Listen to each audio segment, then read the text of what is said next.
नमस्कार।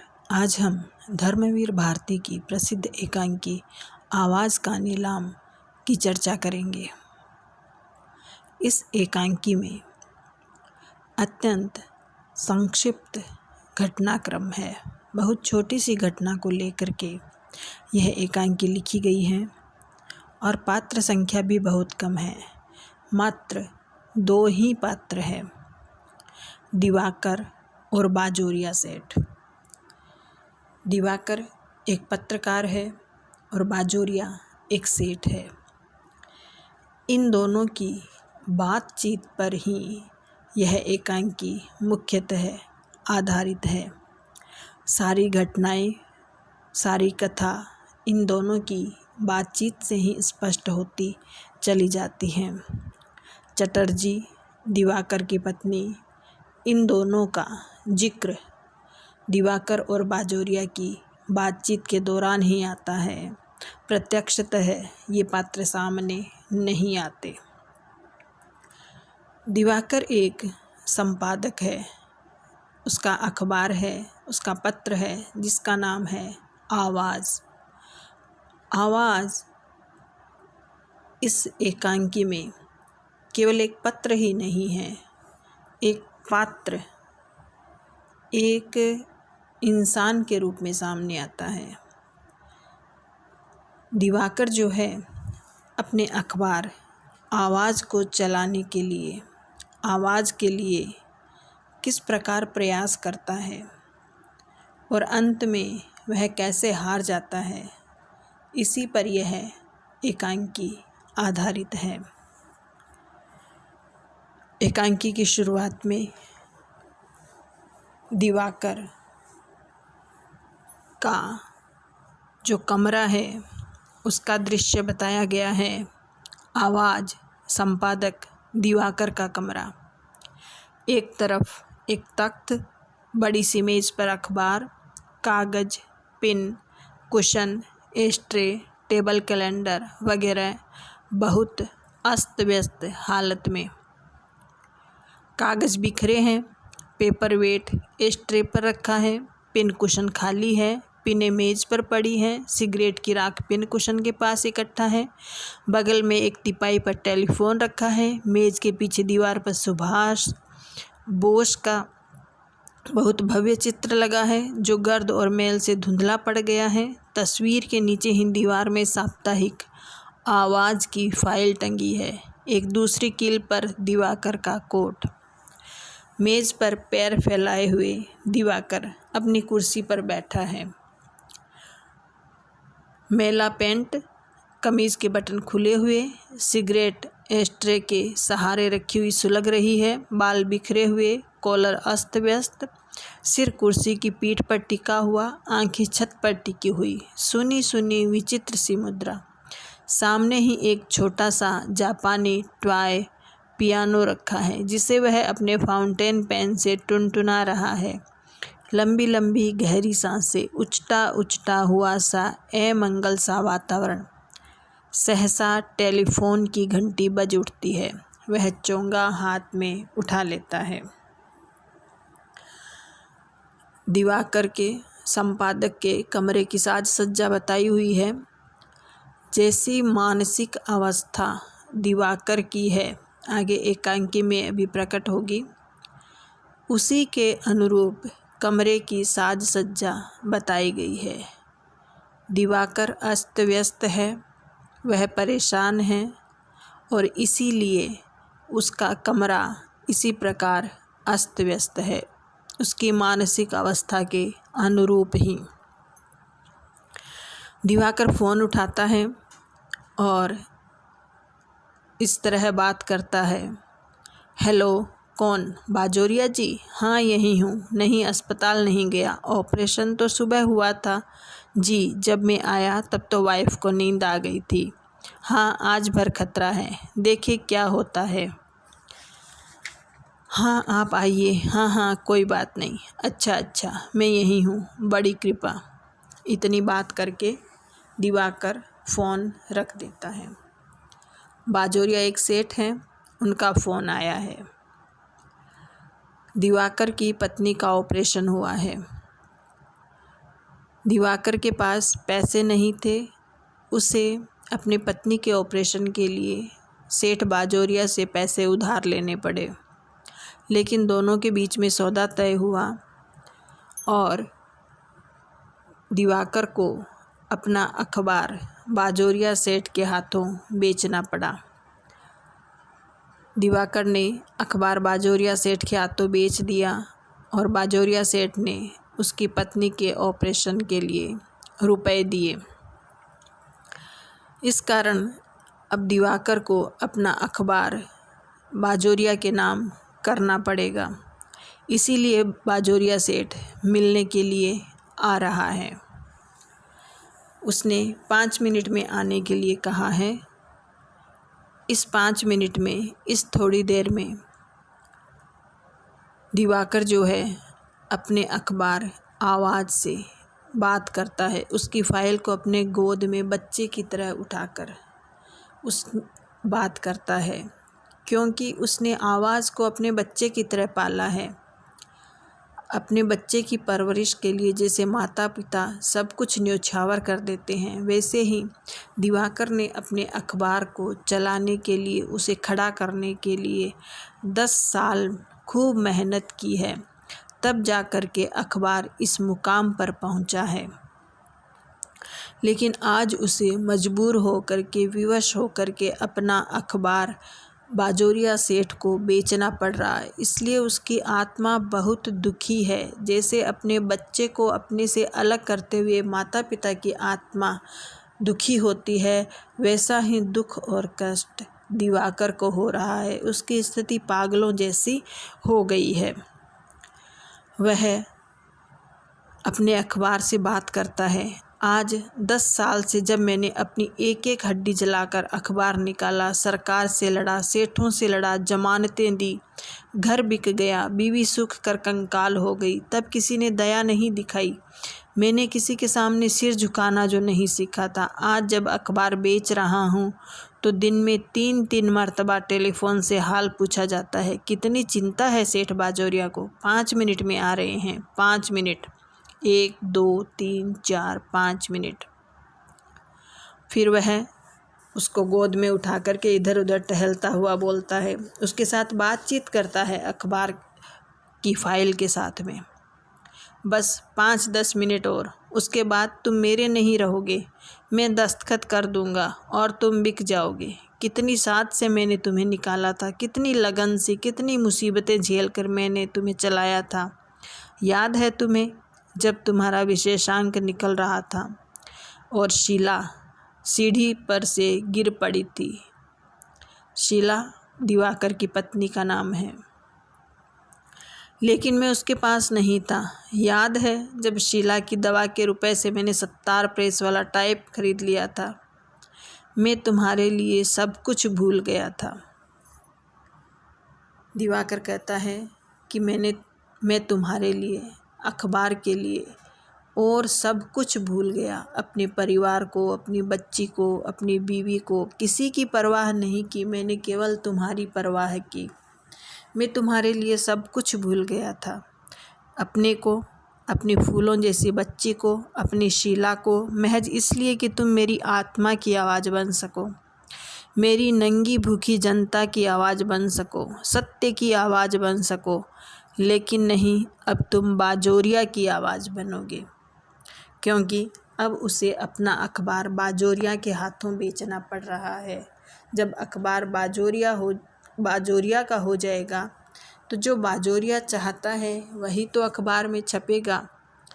पहले दिवाकर सत्य को उसमें छापना चाहता है, सत्य के लिए आवाज़ उठाता है, जो उसकी आत्मा की आवाज़ है।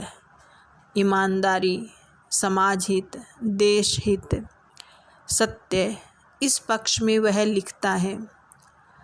जो साधारण लोग हैं, जो गरीब लोग हैं, नंगे भूखे लोग हैं, उनकी आवाज़ उठाता है, उनके पक्ष में खड़ा होता है और अपने अखबार में उनसे जुड़े हुए विषयों पर, उन पर लिखता है।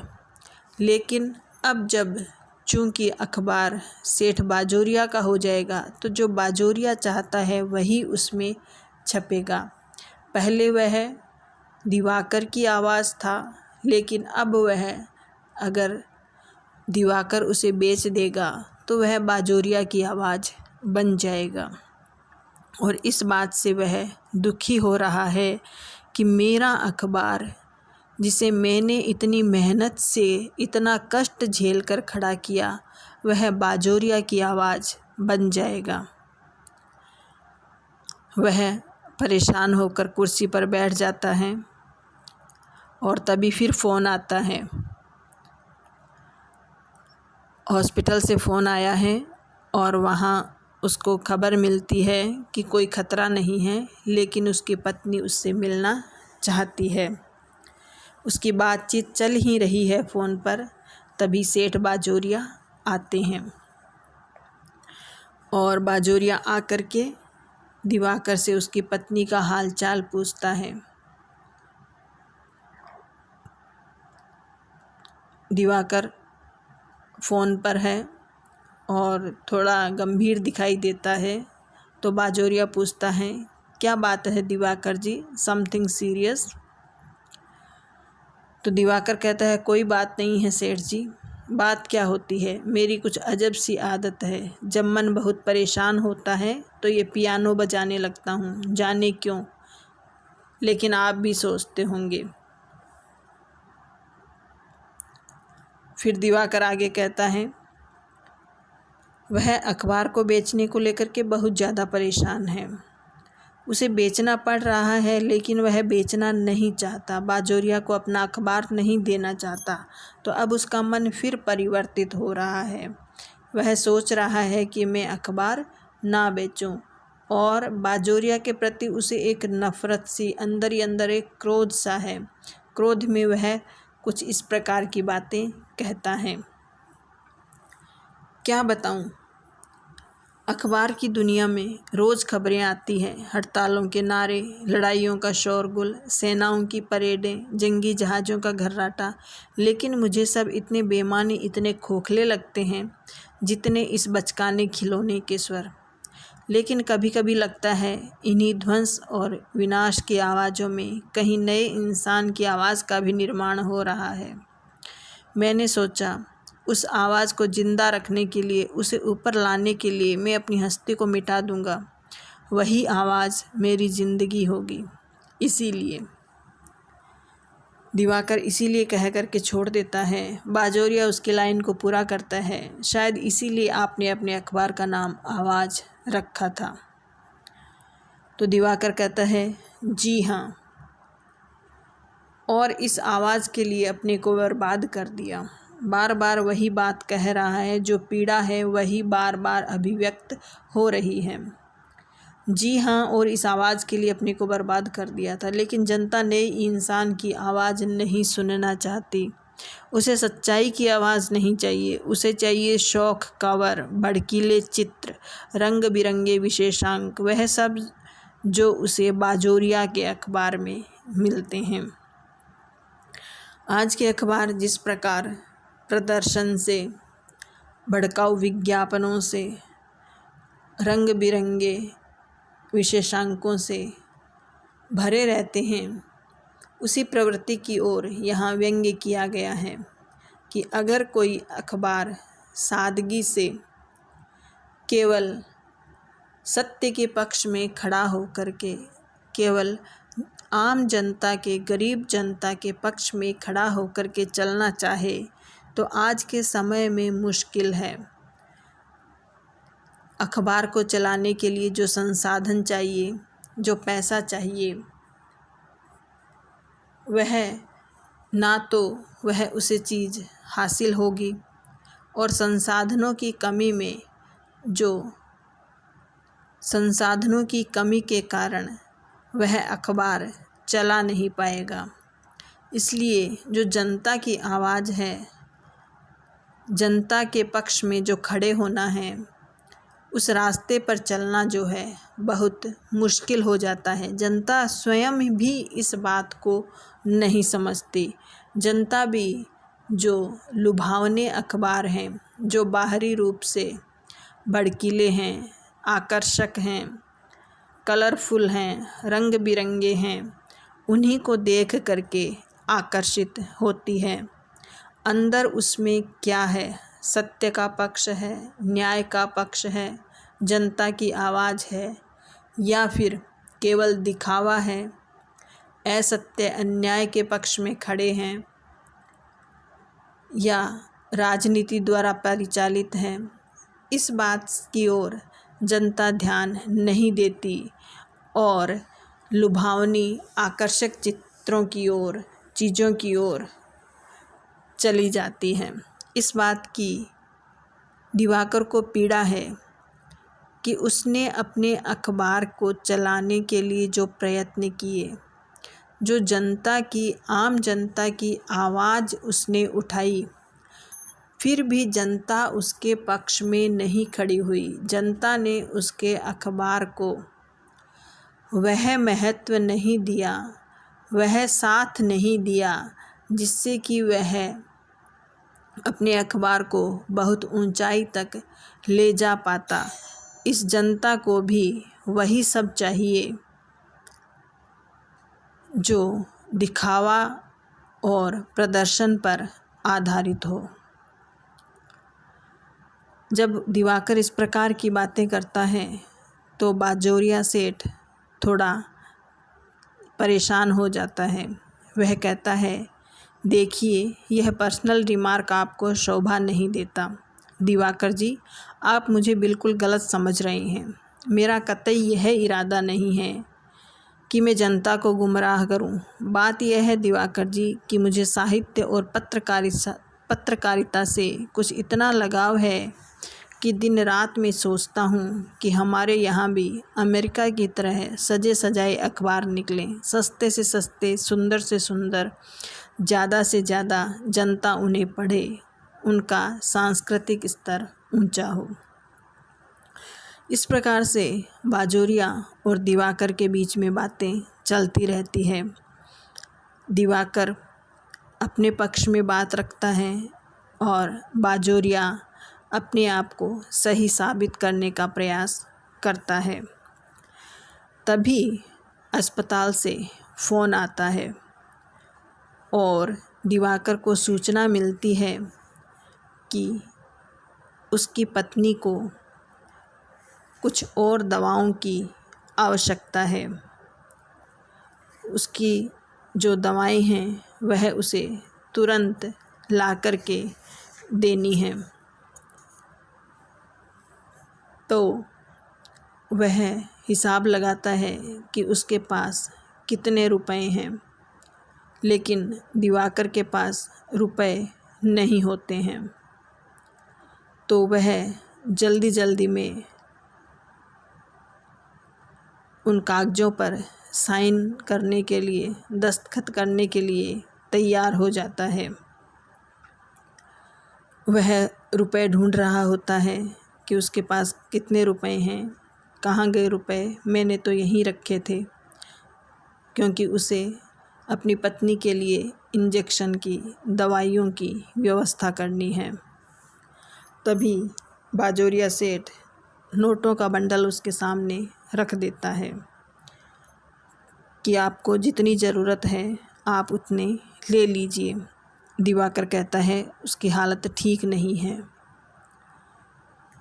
बाजोरिया कहता है जल्दी कीजिए, और वह कहता है कि नहीं, मैं अपना अखबार आपको अभी बेच दूंगा। और वह अखबार पर दस्तखत करने के लिए तैयार हो जाता है। जैसे ही वह अखबार पर दस्तखत करता है तभी टेलीफ़ोन की घंटी दोबारा बजती है और उसे फ़ोन पर सूचना मिलती है कि उसकी पत्नी की डेथ हो चुकी है। उसकी पत्नी जो है मृत्यु को प्राप्त हो चुकी है। ऐसा सुनते ही दिवाकर की स्थिति पागलों जैसी हो जाती है और वह कहता है कि अब मुझे अखबार बेचने की ज़रूरत नहीं है। मैं जिसके लिए अखबार बेच रहा था वह अब जा चुकी है। अब मैं आवाज़ नहीं बेचूंगा, अपना पत्र नहीं बेचूंगा। तो बाजोरिया कहता है कि आपने तो अखबार बेच दिया है, आप अखबार बेच चुके हैं। बेनामा मेरे पास है। दिवाकर इधर उधर अखबार ढूंढता है और बार बार बोलता है, मैं नहीं बेचूंगा, शीला की कसम, मैं नहीं बेचूंगा। बाजोरिया कहते हैं, आप पागल हो गए हैं। दिवाकर कहता है, हाँ पागल हो गया हूँ। वह उससे कागज़ मांगता है, जो जिन कागज़ों पर दस्तखत किए थे वह कागज़ उससे मांगता है, लेकिन बाजोरिया उसको वह कागज़ नहीं देता है और दरवाजे की ओर भागकर चला जाता है। दिवाकर चिल्लाता रहता है, मैं पागल हूँ, मैं अखबार नहीं बेचूंगा, मेरे कागज़ दे दो।